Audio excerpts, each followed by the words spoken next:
Running Sentences presents Pirates, Politics, and Potentially Treasure, Book 1, Part 2, Escaping Mayhem.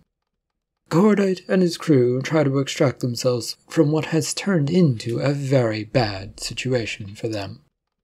This story is written and narrated by Michael Hunnery. It is a work of fiction, so any names, characters, businesses, events, and situations within this story are products of the author's imagination. Any resemblance to real people, real situations, events, characters, businesses, real or fictional, is purely coincidental.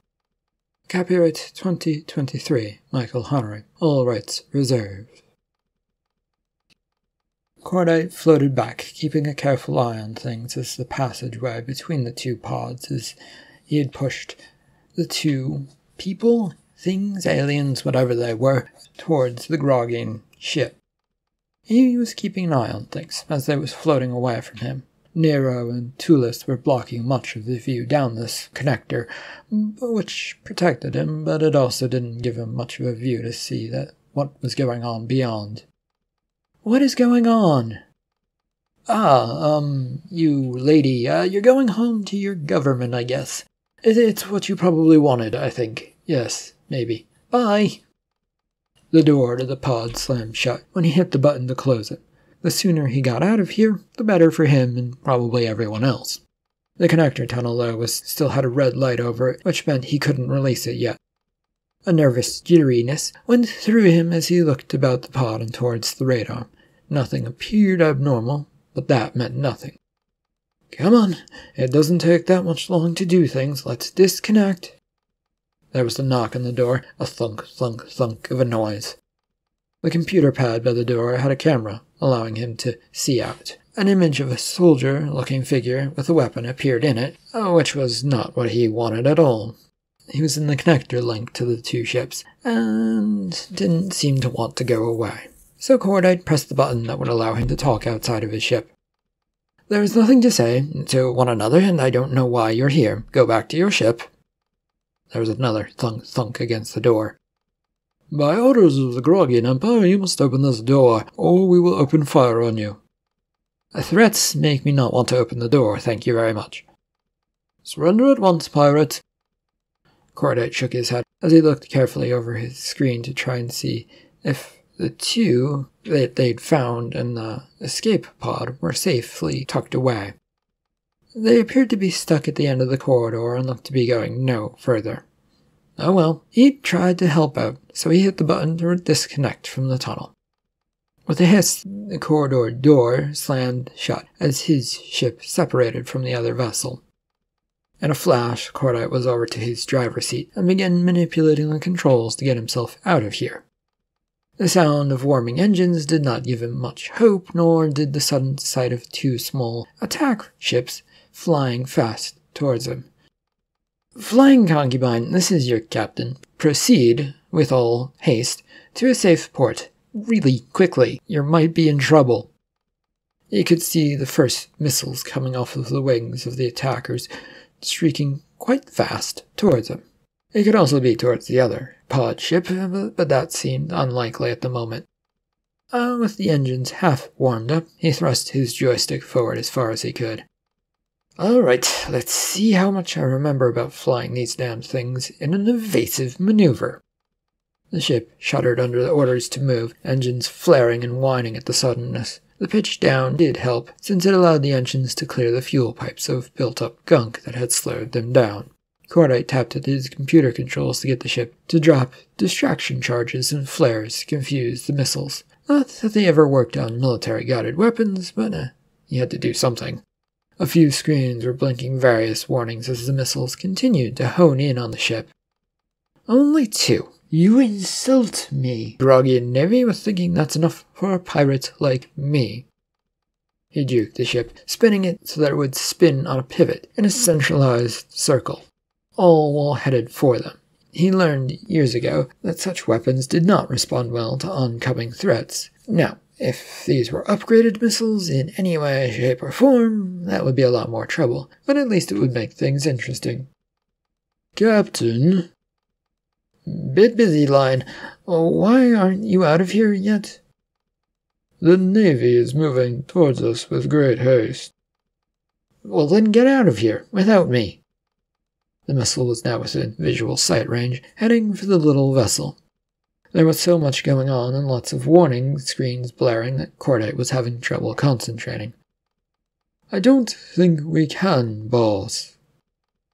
Unable to deal with that right now, Cordite merely concentrated on sending out flares and flipped his ship to make a turn hard to port. If he could make the weapons burn their fuel, which they didn't have much of thanks to space being so heavy to get through, he'd be safe. Then there would just be dodging of the rest of the Navy's big guns and everything else that they had that they were going to throw at him in a moment's notice. Captain Cordite, is it, of the Flying Concubine? Thank you for admitting that you are a pirate, and one out of so many ports that the ship is basically a whore to all of them. The sudden interruption by the captain of the Grogian Navy was not welcome. Cordite hit the brakes on his little pod and flipped a switch, which activated two mirrors which snapped out to the sides of the vessel. The missiles which were locking onto him then found their sensors being scattered as the laser that had guided them bounced off these mirrors and into the oddness of space. The first one broke off in a hard turn trying to follow its new path, but lost everything the moment the laser was now just pointed out into empty space, so it detonated. The other refused and kept tracking, screaming in closer and closer before detonating short of the pod. A splash of splinters and shrapnel showered the vessel, which blasted through it. A few singed parts were warned about by the computer, but things seemed to be working, so Cordite pulled up the communicator screen before him. Captain Drought of the Grogian Naval, this is not what we agreed upon. No, it isn't, but as a naval force for good, I can't let you pirates get away, so you must all die for the betterment of all aliens. You'd rather kill us than bring us in for prize money, then? I have no need for that such thing. I need no prize money. The communication line went dead, as missiles and shells came from just about every ship in front of him. He was about to push the controls towards them when a flash of a shadow appeared that overtook him. The Flying Concubine was overhead and moved past at a decent clip, its shields blaring and protecting him. When it passed by, he could see that the doorways to the bay at the back of the ship were open, which would allow him to get on if he was quick. You fuckers really think you can get out of here with me? Well, I guess it's worth a try, though I don't think we'll be able to jump.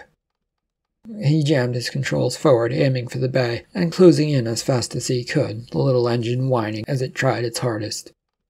The Flying Concubine was only a medium-sized class ship, which made extra bays for little pod ships extremely tight to get into.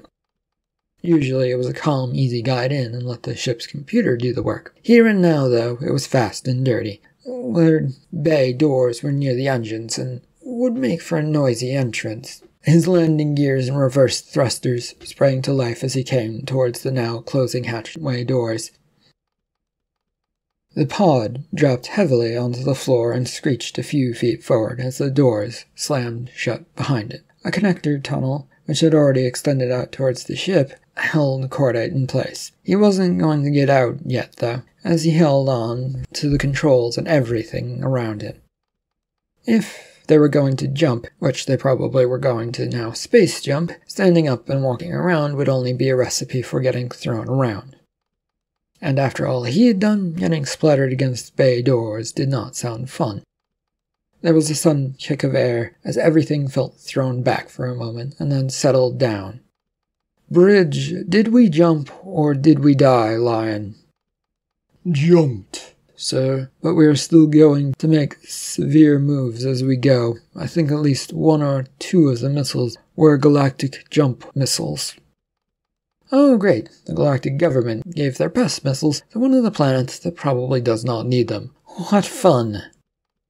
He unbuckled himself from the seat and began moving towards the door and paused for a second at it. A thought came to him that he didn't like. Tracker beacons were not all that hard to place, and so far there had been no warnings about sudden movement from the bridge that they were being followed, other than by potential missiles. But the Grogian Navy was never one to let things lie down. Lion, is there anything on your radar? Nothing bad, why?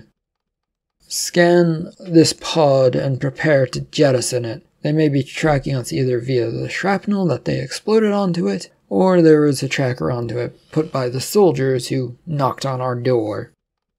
Commencing the scan now. Cordite stood still where he was since he didn't want to mess up the scan. Any little movements tended to throw things through a loop and made them take up more time. And it would only take but a few moments to complete, which went by easily. Clear, nothing showing up on our scanners. The door slid open and he stepped out into the tunnel heading to the safety lock. It opened as he continued to contemplate what to do. It was an expensive piece of equipment to just dump out into the vastness of space. As he came out, he saw the doc looking at him rather concerned as he pulled off his helmet. A gauge tester in hand already pointed towards him, getting a short reading on any potential issues he might be having. Before you complain that you're healthy, I did warn you that those two were carrying deadly diseases across the galaxy. I'm only trying to be safe, and you do have medical history. You want to perform a whole battery of these tests, though? Yes, I do. Okay, Lion, prepare to be on the safe side and eject the pod towards the closest star. After that, set a new jump, if you will, please. Aye, Captain. The voice echoed down from the communications line to the bridge. He turned to Dr. Mott and signaled that she should lead the way. If we get rid of the pod, we will have to do a much more expensive landing. More expensive versus potentially tracked by a naval government. I think the choice is clear and easy one. Mott would shake her head in slight disagreement, as there was a loud hiss.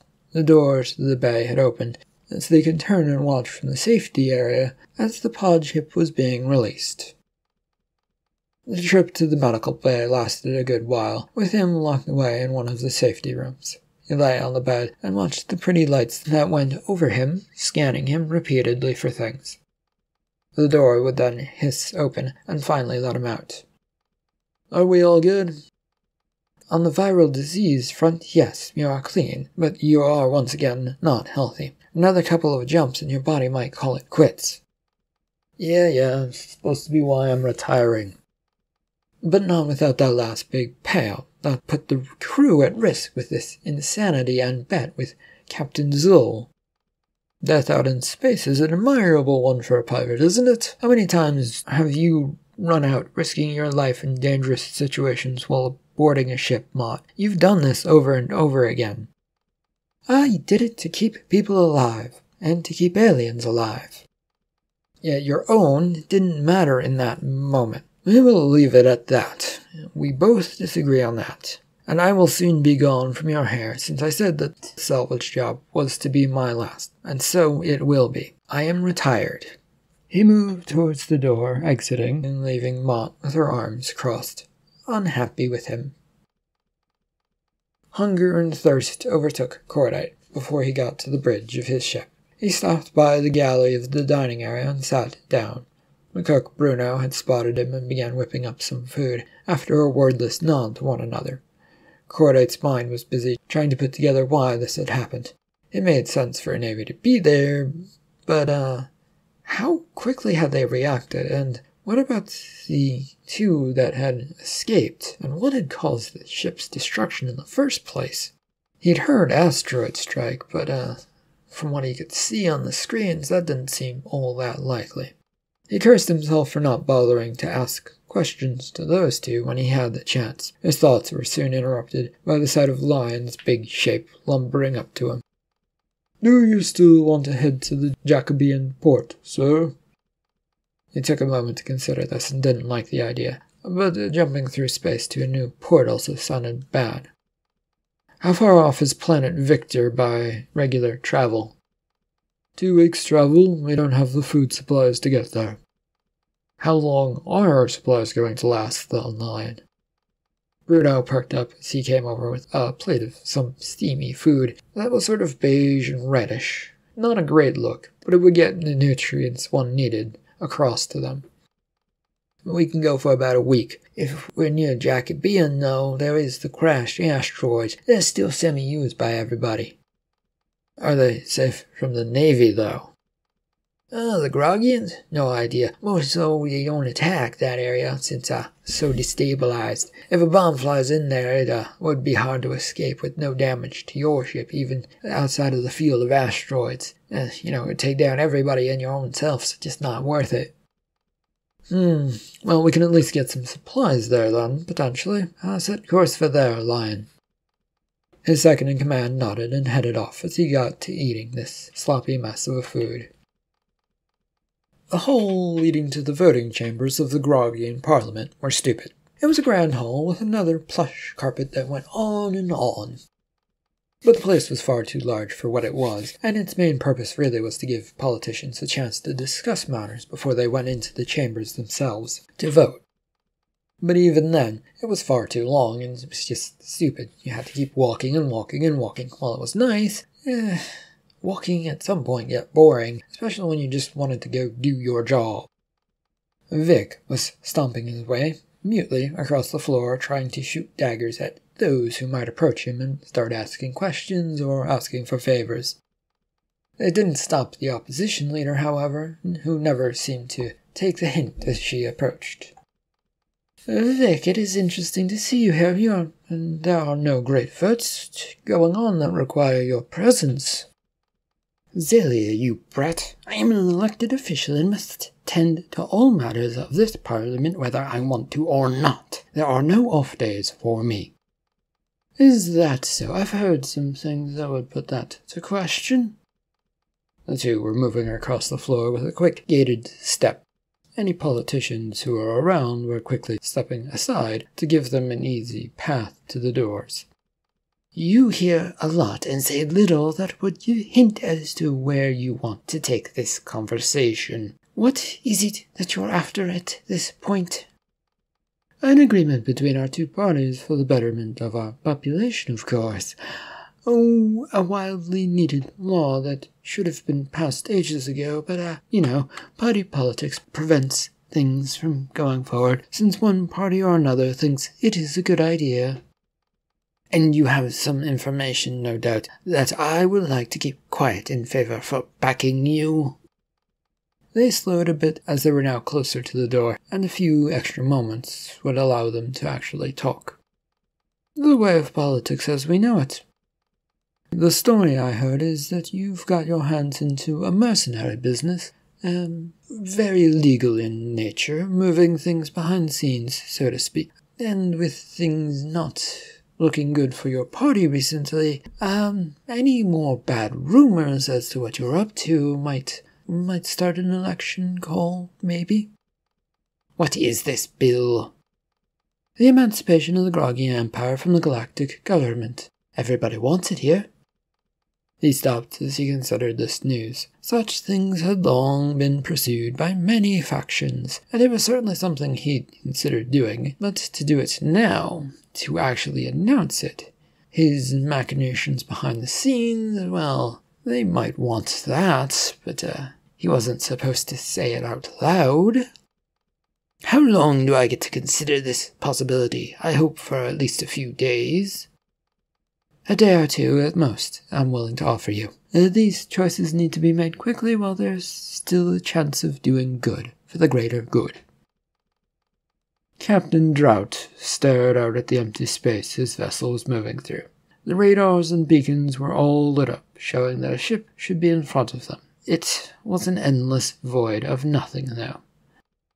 XO, our tracker beacon has appeared to have failed us. No, sir. It is right there on the radar. The problem is we couldn't hit the bigger ship with the same iodine substance as before. This is their pod ship, the one we got in the missile attack. Oh, they figured out what we were up to then, which is a failure then, Lieutenant Mold. There is nothing you can say that will alleviate that situation. What is the nearest port from here? Planet or otherwise? There was a scurrying about as soldiers brought up maps and began looking through things. Wayfaring Station is the asteroid belt that operates as a stop for cargo ships, not popular with pirates, though.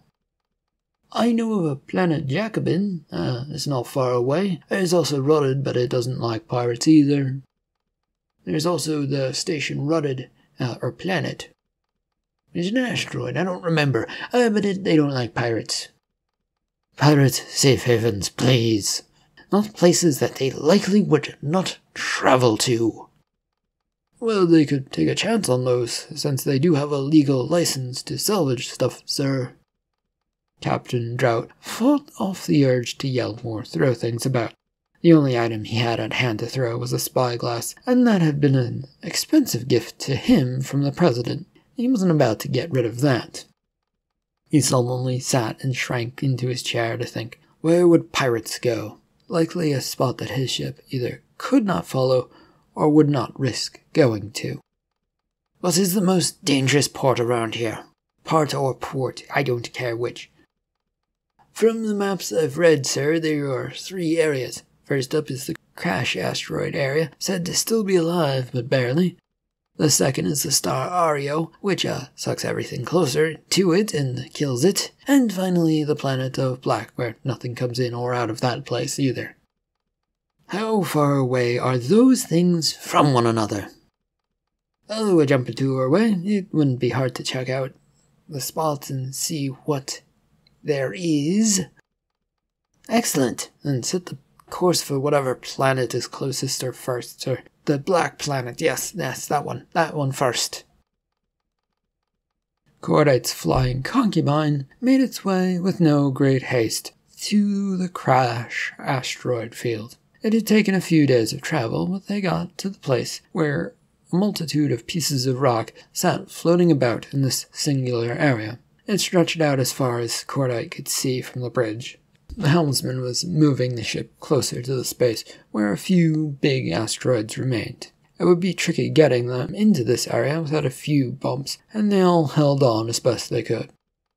It might take a day of crawling through the massive chunks of rocks to get to the big last standing asteroid that held some life. There were others as well, a few places here and there, but this was a place that had a decent-sized population of 75,000 living on it, and that managed to hold the rock together. It did not take all day to get to where they wanted. Some clear sailing and some of the rocks had been moved out of the way, and so the landing was a rather smooth affair with no big ups or downs. Once the ship had been locked into place, the entire crew of 12 from the Flying Concubine got off and were met by a few guards who were interested in looking over the wreck of a ship. Cordite went over to the one holding a clipboard, and this creature looked to be a thin green Q-tip of an alien. The domed space overseeing the area and captured most of the asteroid supplied a way for creatures to breathe for those that needed such things, and covered the entirety of the populated area. There were a few that could withstand space and its nothingness among his crew, but even they liked to be under these domes, since they provided good safety. We did not have plans for flying here, but we have paperwork allowing us into port. Dr. Mott had come up beside him and produced actual papers, which were then taken with a look. What are you doing here? What were you doing out there in space? We were supposed to do a salvage job off a fresh ship. It was in the Eon area, however, we were chased off by the Grogian Navy. Why would they do that? The ship that crashed was apparently theirs? I don't know. I don't know details. We were merely had a job offer and went towards it. You know how space salvage works. First on site gets most of the goods and then is able to sell them off. And did they follow you here? This was not a question that Cordite wanted to be asked, since he couldn't give a clear answer. It was likely that, yes, the Navy would soon be searching around here, but he couldn't say that. I think any such answer would need to be taken up with a higher authority, your boss. You want to talk to Francis, do you? That will be funny to see, but okay, I'll take you to him, as soon as we all see passports and papers. The doctor was quick to act again, trading the papers for a tablet that had all their information on it. Meep was deeply displeased with this, and there would be no rejection of any of them today. Very well, you follow me, as the rest of you are free to go about the asteroid. Please do not cause any trouble, or we will take your ship. Meep would lead Cordite to a nearby office building that had seen many better days. The space was a dirty one, and hadn't seen a cleaning worker in a while, but this didn't seem to bother the workers here. He was led up to an office upstairs on the second floor, and that took up a corner of the building. The room itself felt small in comparison to the building, since everything and the desk were jammed in here to provide not much space. Francis sat at his desk, moving papers about in his search for something, and glanced up as they entered. "Meep, did you need something?" "Not me. This captain by the name of Cordite requested to talk to you." This humanoid alien, known as Francis, straightened out as he stood up. His 8-foot frame made him bump into the ceiling almost immediately as he tried to smile at them. "Very well, you can go, Meep." The check-in officer looked at Cordite before making a curt nod to Francis and leaving. They waited a few moments before making sure he was gone. A familiar face that I haven't seen in a while suddenly shows up. The same could be said for you since your retirement from all forms of piracy, yet here you are in a spaceport known for piracy. One can only live that life for so long, and even when you do get away from it, you don't get away from it. If you're here, though, that means trouble is following you, and what have you done? Tried to salvage a ship that belonged to the Grogian Navy, I guess? I wasn't aware that it was theirs when I set out, and I had a perfectly valid license to do so. They were set on the idea that I'm some sort of pirate. Francis snickered and sat down heavily on his chair. "And you want me to do something about this? I can't do much about that, by the way." "Well, you see, my retirement is coming up as well, and I figured we may as well have a send-off for my ship, since it isn't needed anymore. I can set up the crew with something different once I have some money, but, the old ship is, It didn't take much to see that his spiel wasn't going over particularly well with his old friend. An unfortunate situation, if that meant he wasn't going to get any help. All he needed was the boat to be headed to the local salvage yard. But it would need to be done secretly, and his best bet would have that happen through his friend here. Have you brought the Navy towards us? There may potentially be a chance of that happening, yes, and to offset it, I want my ship to disappear to the yards for less than it is worth to anyone and everyone. Easy money for everyone, you just gotta make it vanish. And I sell it to be salvaged for whatever I can get for it? Cordite nodded yes to this situation. Consider it. Think about it. I'll be at the nearest hotel until I can arrange passage out of here for any of my crew. You're just going to abandon the ships at the docks. Cordite had turned and was getting ready to walk out. He hadn't really gotten far into the room and hadn't wanted to press his luck in the short, tight space. But he turned upon hearing this question. If no one offers to buy it, then sure, I'm just gonna leave it. It can't fly around anymore because the Grogian Navy wants to blow it out of space.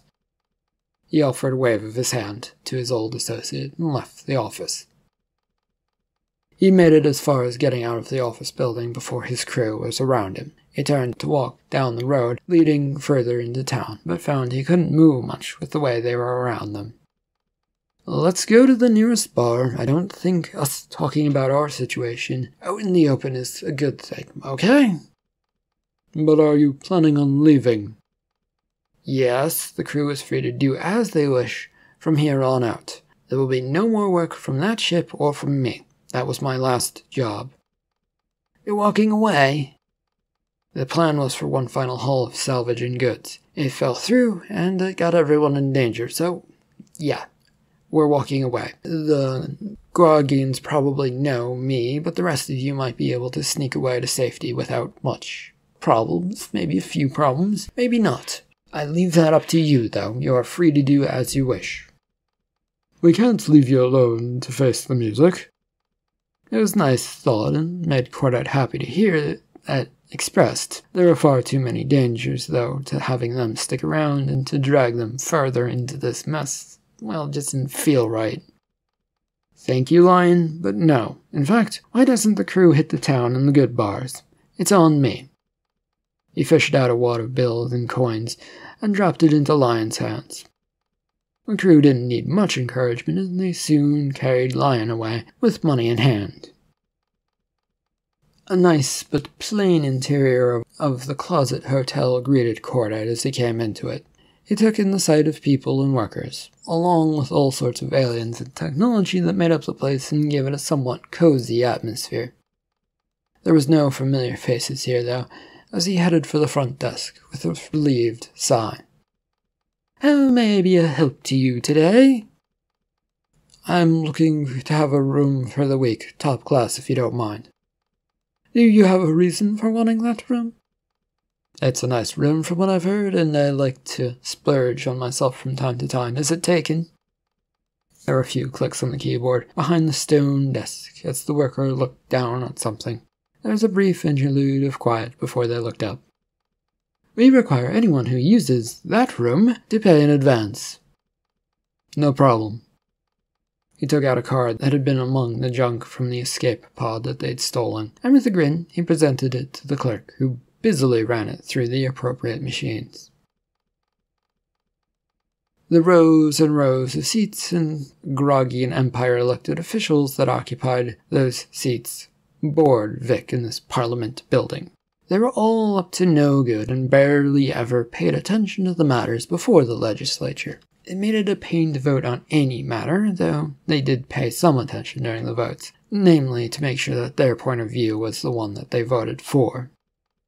From his position up in the center of the room, he sat high above everyone else, all so that he could easily see what was going on, and because, for some reason, the government had decided that this was the thing to do. There was one thing he didn't like, and that was being so high up on an elevated platform above the rest of the legislature.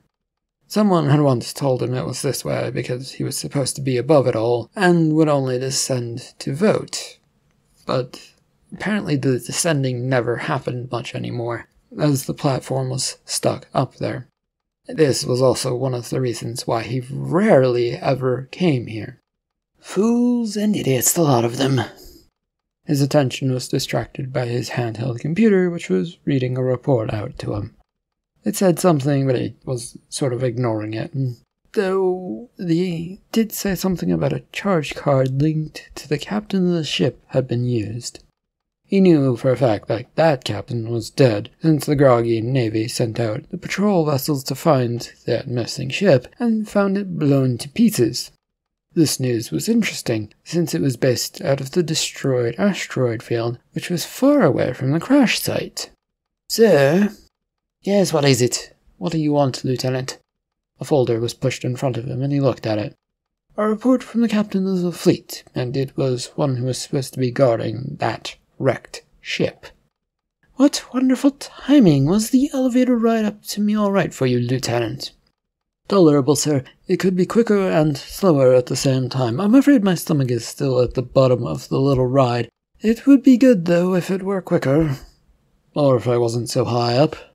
His guard shrugged as he looked over the file, held it and opened it, and checked over what it was that he needed to see.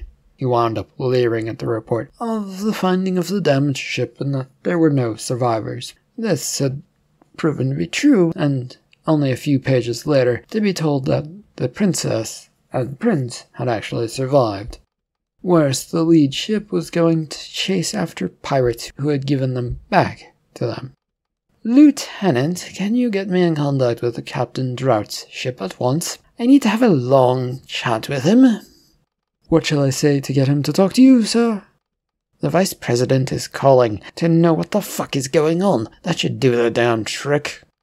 With his guard retreating away and head back down, Vic stared at the horrible sight of the legislature below. No doubt this little visit from his assistant would draw attention and eyes, which he was already seeing. And he did not like being the center of attention when it came to things that should remain hidden. Drought sat at his bed, blinking his eyes, trying to adjust from having slept in his quick, time-sleeping bedchamber. It always did a number on his head to deal with these, since it reportedly left everyone feeling zonked out and almost out of body when they exited the little pod. It didn't help that he'd been awoken earlier than anticipated, which of course added a layer that was now forming a headache at the top of his head. These machines hated to be interrupted when they were trying to make one sleep. Drought stared at the two figures who had come into his room as he sat up. One was the current comms officer on duty, the other the captain of the fighter attack ships. His ship would deploy in a matter of minutes, should any attack be needed. Neither of them looked happy to be there. Our scan of the planet and surrounding area was clear, sir. You needed to wake me up to say that, Captain Tree. I did not, but your officers here said he was coming in to report on some stuff. I figured it might not hurt to come in and top off my report on the things. Drought turned his bleary eyes towards the comms officer, who winced. I have two things to say. I'll start with the good news. We have a line on where the ship may have gone to. A charge card, linked to the ship's captain, has been used on the destroyed asteroid area. Is that good or bad? What is it? You said two things. That was the good thing, so what's the bad? The Vice President has requested you take a call with him immediately. What about? The comms officer could only offer a terrible shrug of, I don't know. He didn't say what, but I'm guessing it is about the two that were handed over to us, maybe? Potentially? Kind of? I've already forgotten about them. Does anyone know if they have supplied good intel on the pirates or what happened aboard our transport ship?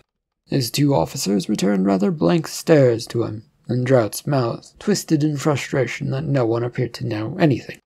That was always the problem he ran into with both higher-ups and his subordinates. If they knew something, they could never tell him. And this was even if he had the rather obvious need to know about such situations.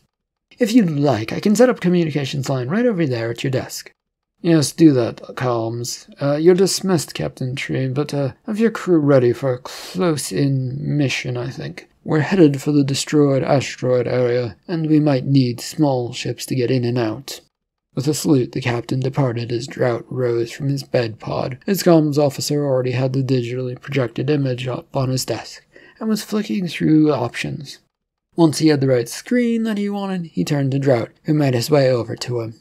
Hit the blue button and you'll be linked at once to your target. I know how it works, you dismissed officer.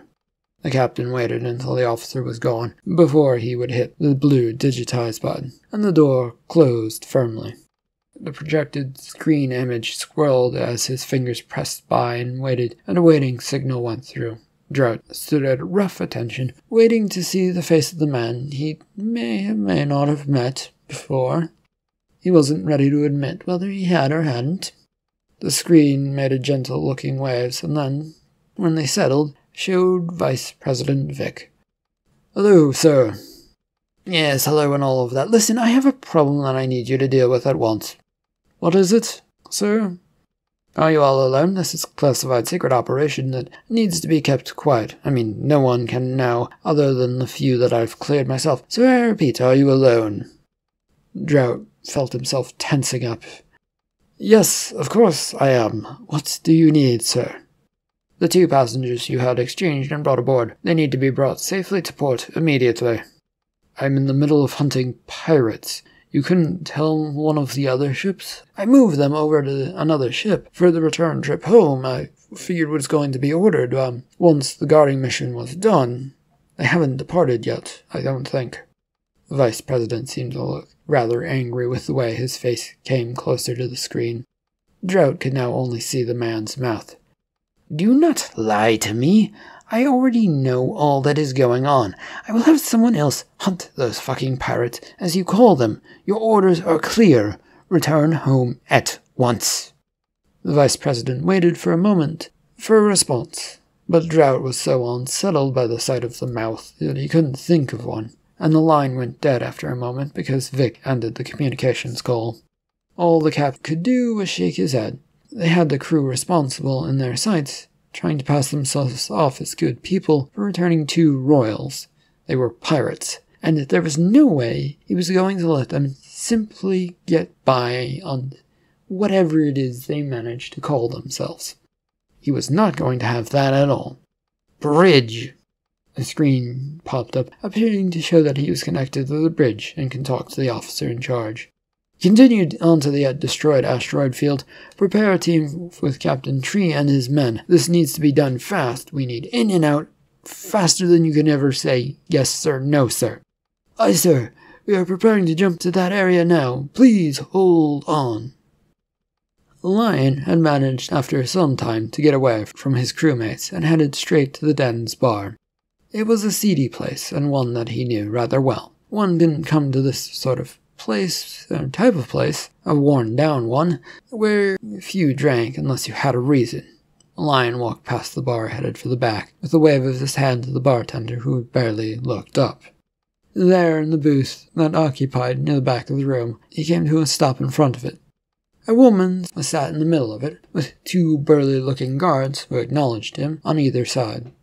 "You have a report, I take it?" "Captain Cordite is using himself as bait, since the Grogian Navy has decided they want our ship." "What is the problem with that, Mr. Lion?" "They're coming here to do that job. It will be a mess if they find him." She leaned across the table, flashing her cat-like eyes and appearance at him as she showed her face in the dim light. "Are you inviting me to kill some naval people because I owe you?" "I want to protect Cordite. If that means some death and destruction comes here, then so be it." "Well, I might do it.